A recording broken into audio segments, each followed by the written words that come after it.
असद उमर इस वक्त मीडिया से गुफ्तगू कर रहे हैं। बहुत शुक्रिया जी।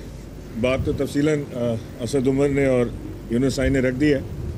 मैं आपके सवाल से पहले जवाब देना पसंद करूंगा कि हम यहाँ पर जब भी आते हैं तो कयास सारा ये होती है कि रूटों को मनाने के लिए कोशिशें तेज़ हो गई हैं।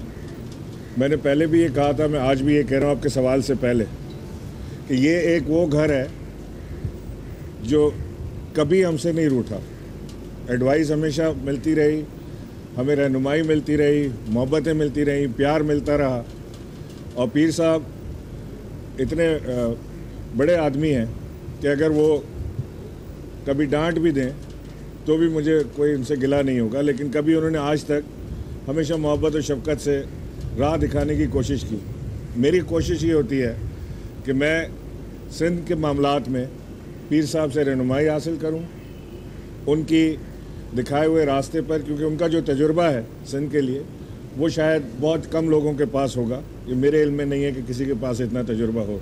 तो लिहाजा हम आज यहाँ पर उनसे मज़ीद मशावरत के लिए, उनके साथ मिलने के लिए, उनकी वालदा की तबीयत ख़राब है उनकी इयादत के लिए, और असद उमर क्योंकि कराची के हैं, कराची आते जाते रहते हैं, सिंध के हैं, तो लिहाजा असद उमर भी आज यहाँ पर इसीलिए आए थे कि वो उनसे कुछ रहनुमाई सिंध के मामलात में प्रोजेक्ट्स के हवाले से, इम्पॉर्टेंट प्रोजेक्ट्स इनमें मज़ीद और क्या होने चाहिए, कैसे हमें आगे बढ़ना चाहिए जिससे सिंध, हमारी सिंध की अवाम को मज़ीद सहूलत मिले और उनकी ज़िंदगी आसान हो सके। तो उस मामले के लिए हम यहाँ पर आए थे। बहुत शुक्रिया।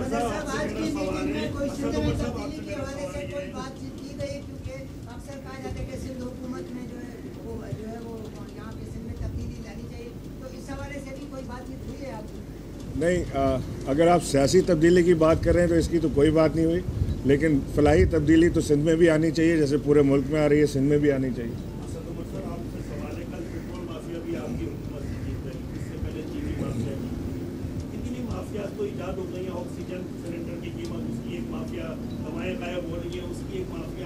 आप नहीं समझते आप लोगों के आपस के इख्तिलाफात ने कप्तान को नाकामी से गुरदार कर दिया है? वफात चौधरी का कहना है 6 महीने रह गए, क्या करेंगे 6 महीने में? सर, ये चीनी की आपने जिक्र किया। चीनी के माफिया की बात तो मैं उस वक्त भी सुनता था जब मैं जवान था, और अब मेरी जवानी गुजरे हुए बहुत अरसा गुजर चुका। बातें तो सब करते थे, किसी में हिम्मत नहीं हुई थी कोई एक्शन लेने की। ये इमरान खान की हिम्मत थी कि उन्होंने इंक्वायरी भी कराई, कमीशन भी बनाया, रिपोर्ट अवाम के सामने भी रख दी, और उसके बाद के जो एक्शंस हैं उनके भी अहकाम जारी कर दिए गए हैं। चाहे वो कानूनी तौर के ऊपर फौजदारी के मुकदमात की बात हो, या वो निज़ाम को बेहतर करने के लिए, इदारों को बेहतर करने के लिए बात हो। तो अगले 6 माह के अंदर इंशाअल्लाह ताला और बहुत अच्छी अच्छी बातें होंगी। उनमें से कुछ अच्छी बात की तरफ फवाद चौधरी जिक्र कर रहे थे, उसका मुझे नहीं पता। अच्छा, ये बताएंगे आपने फवाद चौधरी साहब का जिक्र किया, तो ये कोई इधर आप देखें सर। दूसरा ये है कि अभी जो बेगम साहब के अलहदा होने से जो बजट है, बजट को पास कराने में कितनी दुश्वारी का सामना है। सुना ये जा रहा है कि पगार साहब को इसी हाल से आप इस बात में लेने आए थे कि जीडीए के जो नाराज मेंबर उनको भी बना लेता। नहीं, जीडीए के किसी नाराज़ मेंबर के बारे में तो मुझे नहीं पता है, और जैसे गवर्नर साहब पहले बता चुके हैं, कोई नाराज़गी की वजह से नहीं यहाँ पर आए थे। जहाँ तक आप काबीना की बात कर रहे हैं, हाँ, ये वाकई ये काबीना जो है ये पिछली काबीना से बहुत मुख्तलिफ काबीना है। वहाँ तो ये सूरत हाल थी कि सुप्रीम कोर्ट को ऑर्डर करना पड़ा कि काबीना की मीटिंग होनी चाहिए और कोई फ़ैसला काबीना में भी होना चाहिए।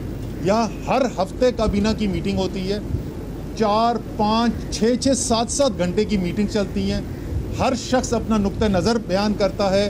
कई मामलात के ऊपर बहस और मुबासा बड़ा शदीद भी हो जाता है, और जमहूरी हुकूमतें इसी तरह चलाई जाती हैं, क्योंकि पाकिस्तान के वफाकी निज़ाम के अंदर इस किस्म की जमहूरियत पहले देखने को नहीं मिली। सिर्फ लोगों का काम मकसद ये होता था कि जमहूरियत का मकसद ये है कि मैं वज़ीर आज़म बन जाऊँ, और उसके बाद मेरे या सरे में महल बन जाएं, या मेरे पार्क लेन के अंदर अपार्टमेंट बन जाएं। तो ये हकीकी जमहूरियत देख के वाकई में लोगों को अचंभा लग रहा है। जहाँ तक आप बात कर रहे हैं वोट की, इंशाअल्लाह ताला पीर को वोट होगा जी, और इंशाअल्लाह ताला आप देखेंगे कोई परेशानी की बात नहीं। गवर्नर साहब, आज ग्रीन की बात हुई है, इस साल आ जाएगी, उसके अभी तक ऑपरेटर ही नहीं आए।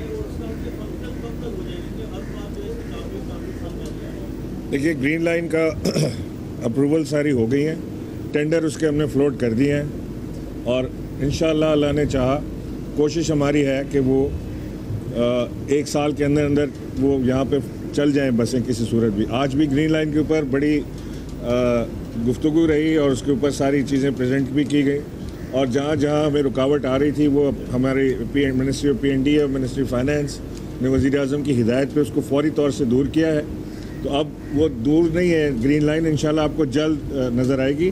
मैंने पहले भी बताया था कि दिक्कत सिर्फ इतनी है कि अगर एक प्रोडक्ट होती है ऑफ शेल्फ, ये आपका कैमरा है ना, ये ऑफ शेल्फ अवेलेबल है, इसको मैं ख़रीद लूँ जाके पैसे हों तो जल्दी मिल जाएगा।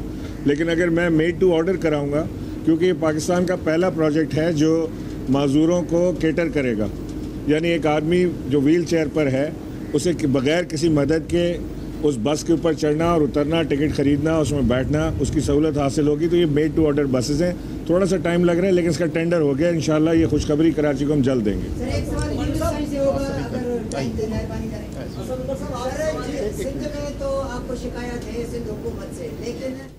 जी नाज़रीन, वफाक के वज़ीर मनसूब पाकिस्तान तहरीक इंसाफ के रहनुमा मीडिया से गुफ्तगू कर रहे थे। कहा कि K4 मनसूबे के लिए फ़ंड्स मुख्तस किए गए हैं। कराची वालों को पानी फ्राहम करने के लिए K4 मनसूबे अहम मनसूबे हैं।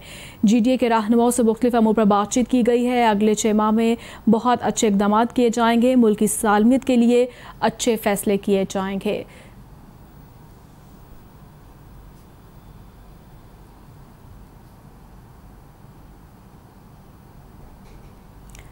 कराची में इस वक्त गवर्नर सिंध इमरान इस्माइल और वफाकी वज़ीर असद उमर मीडिया से गुफ्तगू कर रहे थे। उन्होंने अपनी गुफ्तगू में कहा कि K4 मनसूबे के लिए फ़ंड्स मुख्तस किए गए हैं। कराची वालों को पानी फ्राहम करने के लिए K4 मनसूबा अहम मनसूबा है।